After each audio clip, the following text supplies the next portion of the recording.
O pastor atribuiu o autismo ao espírito maligno. E diferentemente das outras vezes, nesse caso eu vou reagir. E eu vou explicar por quê, vocês vão entender por quê.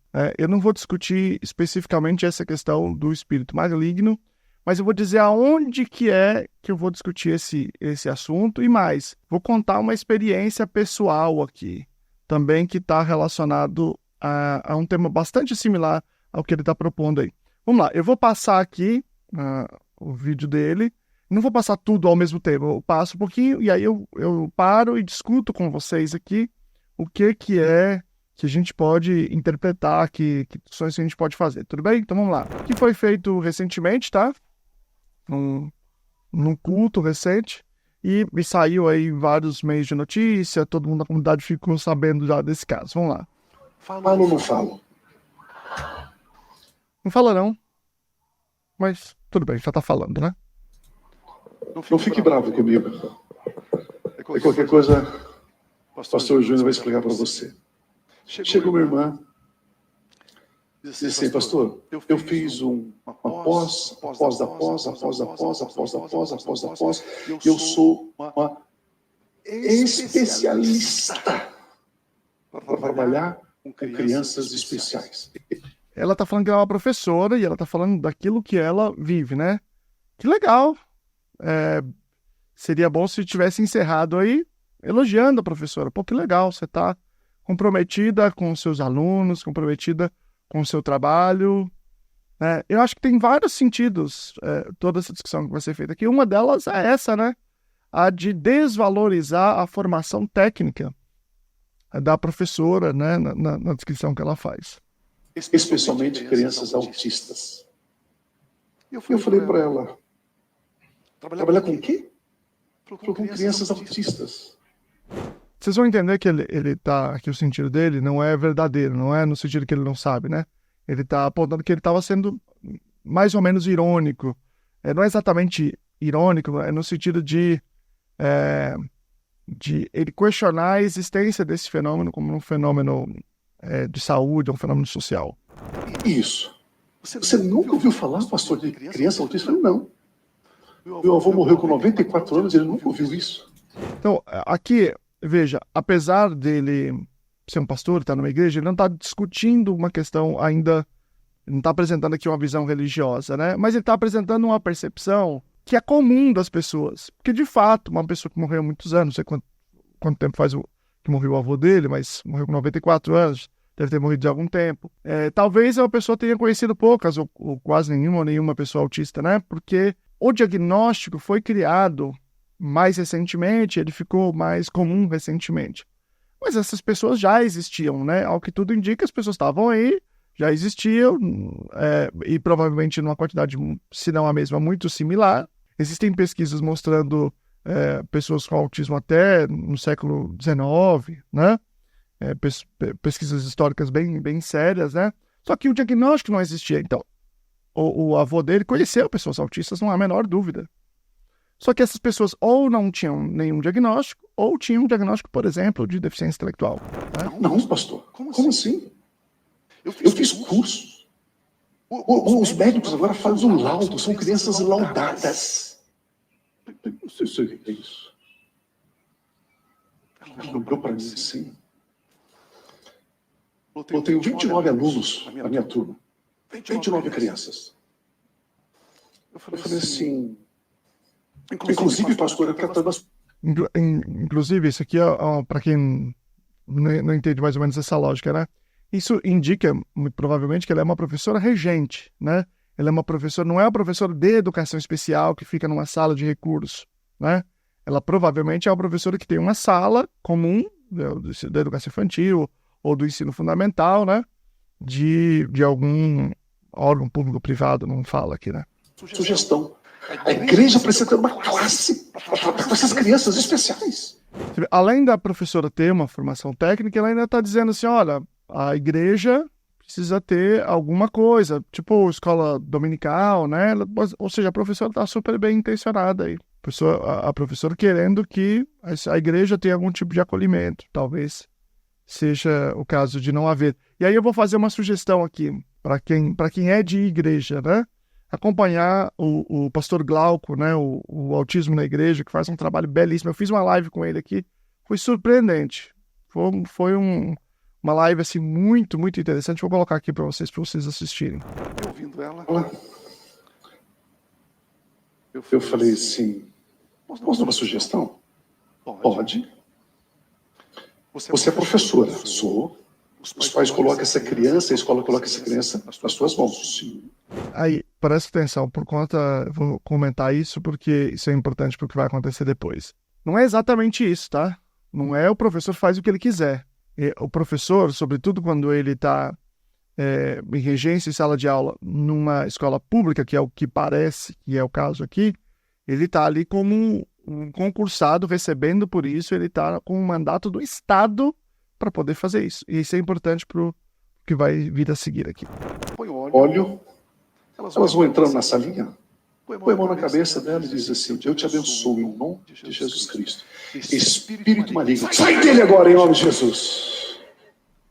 É aqui que mora a questão. Num outro vídeo, eu disse por que eu não falava sobre pastores ou outros religiosos que faziam afirmações sobre autismo, afirmações espirituais sobre autismo. Por exemplo, aqui ele fala que o autismo, né, que você vai tirar o espírito maligno, né? Isso eu não discuto. Por quê? Porque o meu canal tem outra proposta, uma proposta de discutir ciência. E a ciência não opina sobre isso, porque isso não é um tema da ciência, é um tema da religião. Então, quem tem que falar se é ou se não é, se concorda, se não concorda, é quem está fazendo conteúdo sobre religião e autismo. Não é o meu caso. Não é essa a proposta. Cada canal faz uma proposta, né?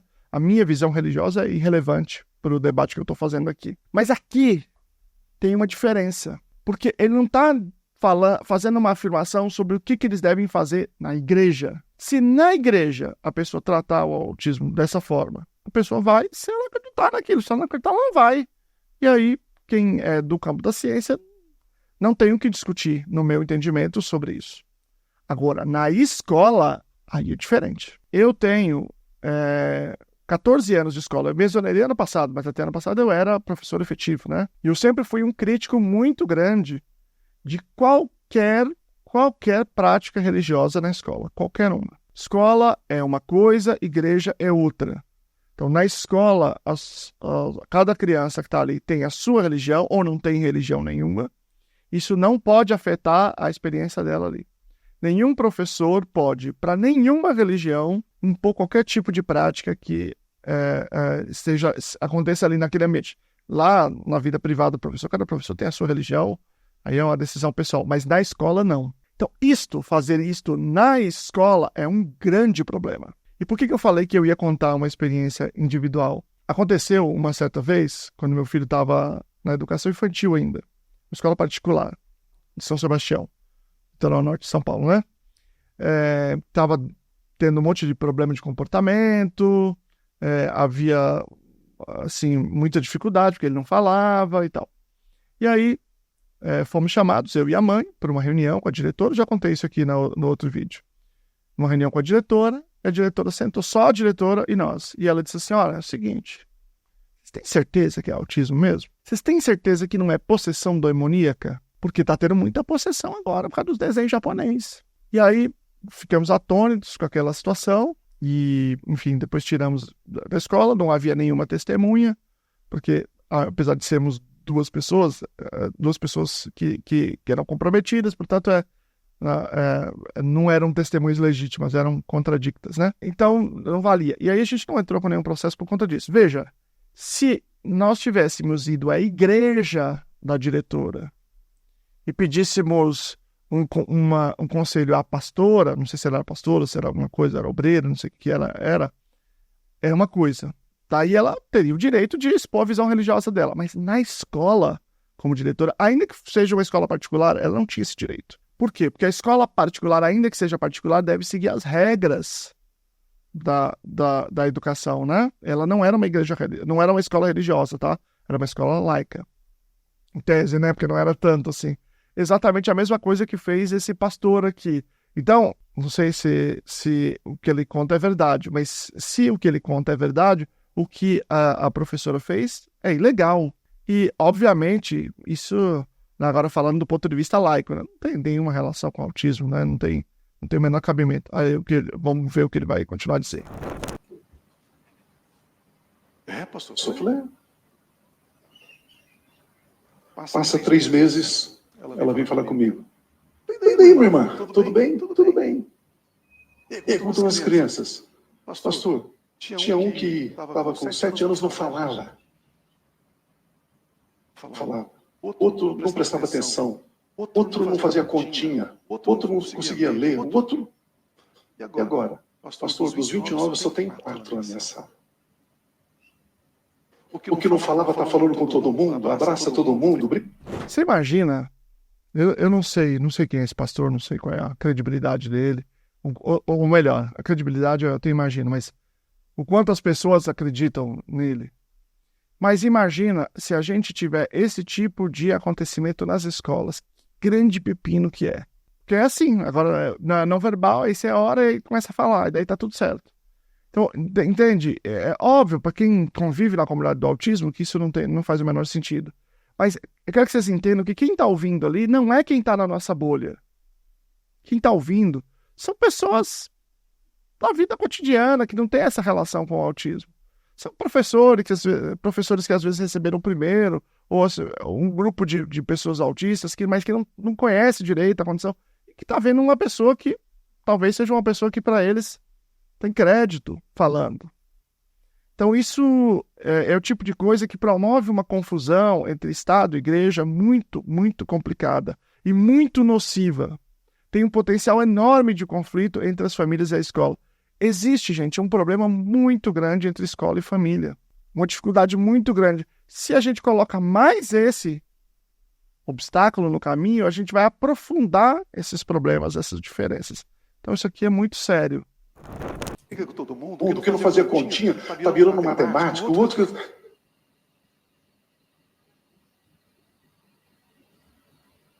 Hello? Sabe essa tempestade lá fora? Que quer colocar dentro da igreja? E que a igreja se molde com aquilo que está lá fora? E a igreja vai comendo isso com farinha, como se fosse verdade.